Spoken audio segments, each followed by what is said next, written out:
El consumo de aprovechamiento en el estado primitivo, las necesidades de los hombres no pasan de las que les son comunes con los demás animales. El ser humano es parte de un equilibrio natural que se mantiene en un ambiente de lucha por la vida y en el cual él se mantiene merced a un esfuerzo constante. Presa tentadora para sus competidores, dedica a la defensa la mayor parte de su dinamismo. Sin embargo, tiene que encontrar con qué alimentarse, vestirse, cobijarse. Dicho con otras palabras, tiene que consumir para sobrevivir. La naturaleza le proporciona los mismos medios que a los demás. Tiene a su disposición los otros animales, en la medida en que los puede matar, y de ellos puede sacar alimentos y vestimenta. También dispone de los frutos que ciertos árboles y plantas producen en el estado salvaje. Para procurarse lo necesario, por lo tanto, el hombre primitivo caza, pesca y cosecha la fruta que encuentra. Se aprovecha de todo lo que la naturaleza le ofrece, sin aportar nada en contrapartida. Su consumo solo está limitado por sus necesidades, sus fuerzas y sus hallazgos. Sin embargo, el hombre tiene recursos de que no disponen los demás animales. Muy pronto, la economía depredadora, en el sentido propio de la palabra, se complementa con la economía pastoril. O, si se prefiere, el ser humano racionaliza el consumo de ciertos animales mediante su domesticación. La naturaleza sigue trabajando para él proporcionándole alimentos y pieles, pero él la ayuda imponiéndole un orden inventado. No hay aún producción propiamente dicha, pero sí mejor explotación de los bienes disponibles. El consumo y, por lo tanto, la economía, se hacen humanos. Notemos que depredación y crianza no constituyen, normalmente, fuentes individuales de consumo. Clan, tribu o familia, es siempre un grupo social el que aprovecha, de modo colectivo, los recursos naturales. El esfuerzo necesario para hacerlo exige, por lo general, la cooperación de varios cazadores, cosechadores o pastores. El consumo es común exactamente como lo es la defensa, al menos indispensable para la vida. Frente a las necesidades primordiales, ninguna idea de lucro puede afianzarse, aunque surja de vez en cuando en alguna mente criminal. La solidaridad comunitaria es la condición misma de la supervivencia de todos y el consumo no escapa de la ley general. 5. El consumo de subsistencia. El consumo de aprovechamiento, aun en su nivel pastoril, nunca deja de ser aleatorio, pues depende preponderantemente de una naturaleza indisciplinada. El hombre no tarda, cuando las condiciones ambientales lo permiten, en experimentar la necesidad de regular sus fuentes de abastecimiento de modo más satisfactorio que mediante la mera domesticación de animales. Empieza entonces a cultivar el suelo, abandonando o limitando la vida nómada. Sedentario, nuevas posibilidades se le ofrecen. Ya le resulta factible construirse una vivienda permanente y, por lo tanto, confortable. También surgen nuevas necesidades. Muebles y útiles, por primitivos que sean, medios de locomoción más prácticos en ciertas circunstancias que el caballo, herramientas y armas de fabricación cada vez más compleja. El consumo se diversifica mediante un esbozo de división del trabajo. Pero la fijación al suelo aísla al grupo social. Aunque siga formando parte de una tribu, la unidad económica se reduce al nivel de la familia patriarcal. Varias generaciones y varias ramas colaterales conviven en la misma extensión de tierra, generalmente amplia en razón de las técnicas primitivas empleadas para su cultivo. Ya no se puede contar con los vecinos, o solo en menor medida. El grupo familiar debe producir íntegramente lo que consume, y solo lo que consume, pues el embrión de comercio que, en forma de trueque, exista entre los clanes nómadas ha desaparecido o, por lo menos, ha perdido mucho de su poca importancia. La economía patriarcal es esencialmente autárquica. Pero lo que más nos interesa para nuestro análisis es que en ella se desarrolla un proceso de producción organizada. Cierto es que el nómada fabricaba hachas de pedernal, arcos y hasta vajilla de barro. Pero tal actividad, para él, era ocasional y muy secundaria, aunque a veces imprescindible, pues se trataba por lo general de meros instrumentos destinados a facilitar el aprovechamiento de los bienes naturales. El sedentario produce, por lo menos en parte, no solo sus instrumentos, sino también y sobre todo lo que consume. Con la economía de subsistencia se desarrolla, en un ámbito reducido, un proceso simple, pero completo, de producción y consumo. Proceso natural, ya que todas las necesidades del grupo en determinado nivel son satisfechas sin parasitismo ni intermediación de ninguna índole y, por lo tanto, proceso perfecto en su escala. La familia patriarcal sedentaria nos proporciona el primer ejemplo de economía comunitaria con producción y consumo de bienes en circuito cerrado. Pero se trata de una comunidad pequeña, sujeta a las vicisitudes propias del aislamiento y solo posible en áreas de baja densidad demográfica y sin amenazas exteriores. 6. La economía de intercambio cuando, por una u otra razón, la economía de subsistencia deja de ser posible o aceptable, el panorama se transforma súbitamente. El hombre, que hasta entonces consumía el propio fruto de su esfuerzo, tiene que producir algo que no necesita para procurarse, por intercambio, lo que necesita y no produce.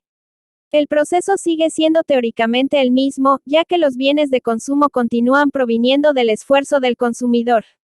Pero este tiene que considerar, ya no solamente sus necesidades, sino también las de los demás. El ámbito de su vida económica se amplía cada vez más, pasando de la heredad patriarcal al municipio, a la provincia, a la comunidad, al continente y al mundo conocido. La producción se diversifica y se complica, llegando a privar, de modo patológico, sobre las necesidades del consumo. El circuito cerrado familiar se quiebra. El comercio se hace imprescindible y cada vez más complejo. Ya no se trata del mero trueque accidental verificado entre individuos y grupos autárquicos, sino de un estadio más en el proceso producción-consumo, que supone, en la mayor parte de los casos, una intermediación, vale decir, un nuevo servicio sin el cual el producto no llegaría al consumidor que lo necesita. Y, a su vez, el comercio exige medios de pago, o sea, moneda. Dicho con otras palabras, la actividad económica, al disociar producción y consumo, adquiere el aspecto que le conocemos hoy en día, con todas sus ventajas y todos sus peligros. Y también con todos sus problemas, por lo menos en forma embrionaria.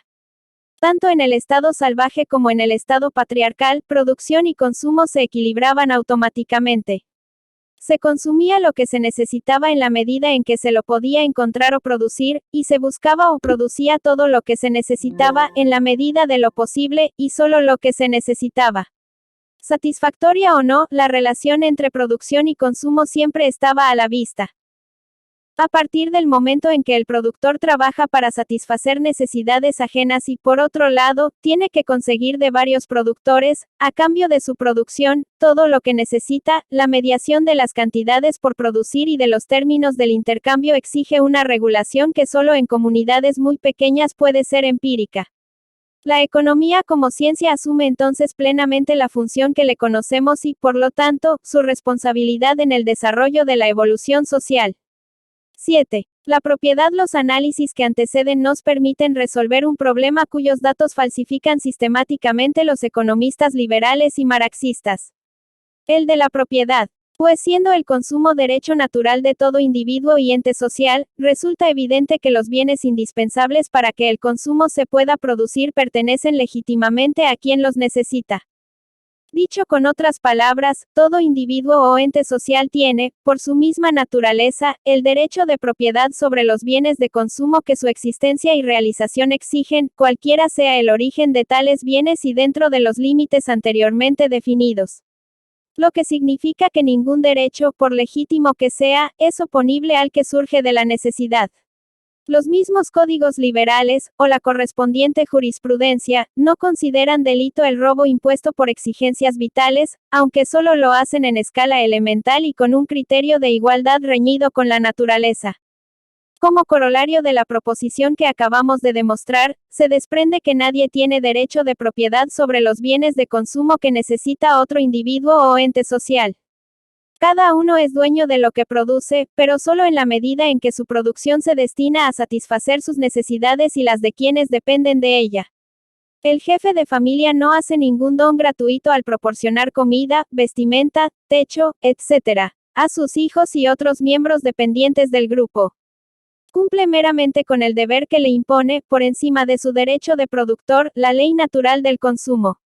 Y la situación es la misma con respecto a todos aquellos que, sin pertenecer a la familia, no podrían existir o no podrían realizarse sin los bienes de que ésta dispone sin necesitarlos esencialmente. El derecho de propiedad nacido de la producción solo priva sobre el derecho de propiedad basado en el consumo dentro de los límites de la necesidad.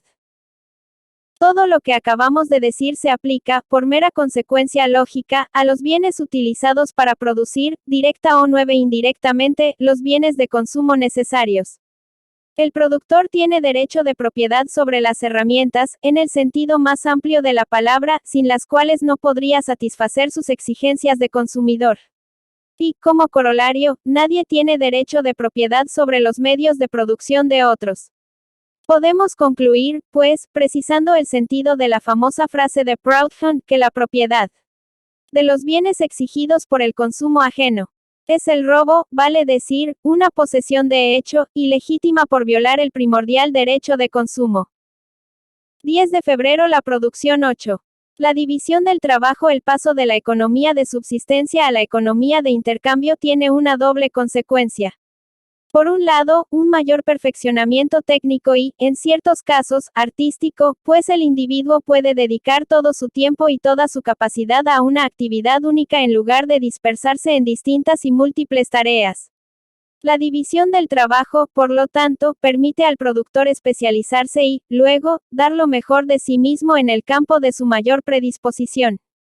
Esto, por supuesto, en la medida en que el individuo sigue siendo dueño de su trabajo y de su obra, vale decir, en tanto tiene la posibilidad y hasta la necesidad de poner en su trabajo lo mejor de sí mismo. Lo que no es el caso cuando la especialización llega a privar sobre la creación, mecanizando al hombre y quitando al producto de su esfuerzo todo carácter personal. Segunda consecuencia de la división del trabajo. Mayor socialización del ciclo producción-consumo, y esto en un doble aspecto. Por un lado, el consumo solo es posible dentro de un marco cada vez más amplio. Ni el individuo ni el grupo familiar consumen su propia producción, sino que dependen, al contrario, para satisfacer sus necesidades vitales, de otros individuos o grupos, vale decir, de la sociedad que, a su vez, absorbe su producción en un intercambio constante de bienes y servicios. Al especializarse, el productor se vuelve incapaz de vivir de modo autónomo.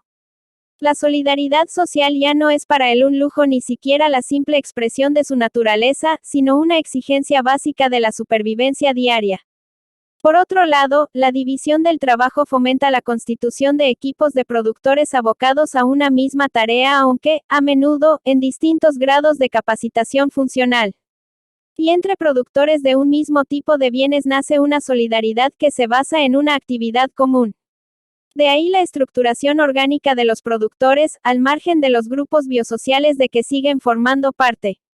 Dicho con otras palabras, la organización única de la sociedad patriarcal se duplica.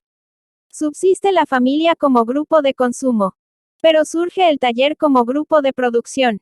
Y, más allá del taller, se constituye, regulado o no, el gremio, equivalente en el campo de la producción de lo que es la aldea en el campo del consumo, o sea una federación de grupos básicos. El mundo civilizado de hoy es, por lo tanto, en su estructura, el producto inmediato, no de una elección fundada en la gana, sino de la división del trabajo que impone a la producción y al consumo modalidades nuevas, más complejas que las que imperaban en la sociedad anterior. 9. El taller artesanal. Por supuesto, la división del trabajo no nace repentinamente de una promiscuidad laboral que fuera norma de la economía de subsistencia. Ya se nota, de modo embrionario, en el 11 clan nómada, donde los hombres se especializan en las distintas tareas de la casa, y más aún en la familia patriarcal, donde las actividades se diversifican y exigen capacidades complementarias. Pero el clan y la familia patriarcal viven en autarquía económica. Ya no sucede lo mismo cuando los productores especializados se separan de las comunidades naturales en las cuales estaban integrados y pasan a constituir grupos autónomos incompletos desde el punto de vista del consumo que recurren sistemáticamente al intercambio para satisfacer la mayor parte de sus necesidades. El artesano de la época precapitalista dedica toda su actividad económica, o casi toda, a la producción de una única clase de objetos. No depende sino de sí mismo. Cuando forma parte de un gremio, o sea, de una federación de talleres, que reglamenta su vida profesional, interviene como socio en las decisiones corporativas. El capital necesario para la producción lo constituyen su ciencia y su arte. Las pocas herramientas, relativamente baratas, que le son indispensables le pertenecen en propiedad, como también el fruto de su labor. A menudo no trabaja solo sino con la colaboración de compañeros y aprendices. Pero estos integran el taller exactamente como el maestro a las órdenes de quien perfeccionan o aprenden el oficio y comparten la suerte común en una situación muy semejante a la de la mujer y el niño en el grupo familiar. El taller constituye, por lo tanto, una verdadera comunidad de productores jerarquizados. El producto no es el resultado del esfuerzo del maestro, del oficial o del aprendiz, sino de la célula de producción considerada en su unidad vivencial. Y el valor del producto, aun cuando lo cobra el maestro, se consume en común, habitualmente bajo el mismo techo. Pueden existir abusos y, por cierto, existen. Pero el taller artesanal siempre está fundado en el valor del hombre y el principio de complementación de capacidades y servicios. En él la lucha de clases carece de sentido por constituir el grupo una unidad orgánica, de la cual cada uno tiene plena conciencia, y que domina los eventuales conflictos internos. En él, a la vez empresa, escuela y, en cuanto al modo de vida, familia, se realiza un auténtico orden económico-social de los productores. Un orden que trasciende su fin inmediato, el consumo. Pues el productor del taller artesanal ya no produce exclusivamente para satisfacer sus necesidades biológicas. En el trabajo busca y encuentra además, y a veces principalmente, su plena realización personal.